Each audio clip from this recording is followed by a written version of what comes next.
So growing up, I really wasn't into cartoons, but the two shows that I absolutely adored, Malcolm in the Middle, that 70s show. So does that 90s show succeed?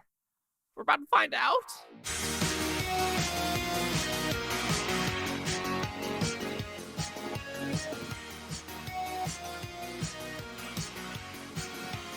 Chase Luck here with the Blue Futon reviewing that 90s show. It is a short 10 series episode on Netflix that they didn't know if they were going to do a season 2, but they did, or they are. It got basically greenlit to do it. So what is this about? It's pretty simple, actually. Eric and Donna leave their child, Leia, at the grandparents' house for the summer. She makes friends. We try to do the same stuff as that 70s show. We try to bring back cameos from that 70s show, and does the show work? Overall, I think it's a positive experience, but it wasn't as hysterical as I wanted it to be. But talk about the positives. The one thing I absolutely love about this show is when the people from the past come. Topher Grace, you have Mina Kunis, you have the grandparents, you have Ashton Kutcher, you have Cheech and Chong, basically only one of the Cheech and Chongs though. When they come on screen, my smile comes back because they have the best dialogue in this film, and it's absolutely freaking hysterical. Love it, love it, love it. And just the nostalgia of it puts a smile on my face knowing, okay, I know that basement. I grew up on that basement. Okay, I know that kitchen. Grew up on that kitchen. Grew up on that driveway. So it was just a fun time to have it. So when talking about the new characters, that is where I think the show really, really does falter in their dialogue. So of course you have Leia. She's not too bad. She is the, kind of the, not the doofus of the group, but kind of the one that doesn't know how to have fun because he never really had fun. Then you have the other people from Wisconsin.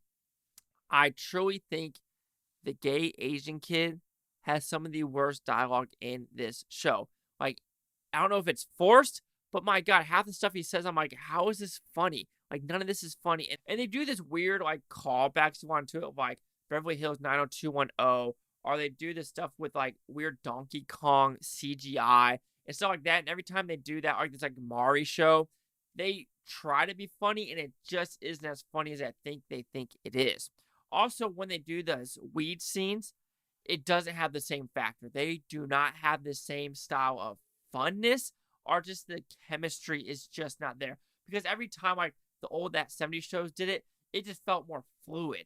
Here, it just feels a little bit forced. And I think what the biggest fault of this show is, it feels a little bit too forced. Yeah, some of the characters have good dialogue, and some of it is funny, but the overall premise of the story, I'm just like, it feels more like that 80s show, if you remember that lasted maybe 2 seasons, if I remember.